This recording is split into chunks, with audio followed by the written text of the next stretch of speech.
जिंदगी मात्र बडी असली पाहिजे. याचाच नक्कीच अर्थ काय भगिनी वर्गांनो, तर तो असा की जिंदगीला अर्थ असला पाहिजे. आपल्या जीवनाला काहीतरी ते व्यर्थ असता कामा नये. तुमचा आमचा श्वास घेणं देणं ते सगळं वर्तन हे व्यर्थ जाता कामा नये. ते अर्थपूर्ण मिनिंगफुल असायला. बघा आता बरेच जण सांगत असतात की आमचं असं चाललंय तसं चाललंय, रडगाणं असतं, नैराश्यवादी भावना असते.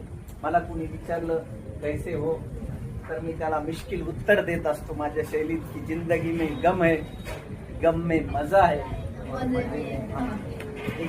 आणि म्हणून त्या मजेमध्ये गम मध्ये मजा ज्याला घेता येते त्याला मला वाटतं जिंदगी जगता येते.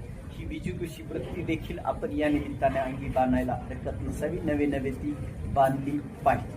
आता मग जीवन सुंदर आहे तर यासाठी पहिलं आपण काय कटाक्ष टाकला पाहिजे, तर जीवनाकडे पाहण्याचा आपला दृष्टिकोन नेमका कसा आहे, जीवन आपल्याला कसं दिसतंय.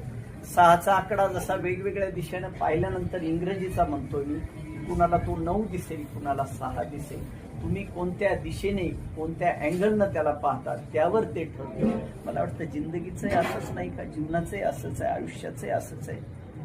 मेरा जीवन कोरा कागद था कोराही रह गया. रंग कधी भरणार त्याला, 16 मुळा झाल्यावर, कागद फाटल्यावर. तेरा जीवन कोरा कागद था मान्य आहे, त्याच्यावर काही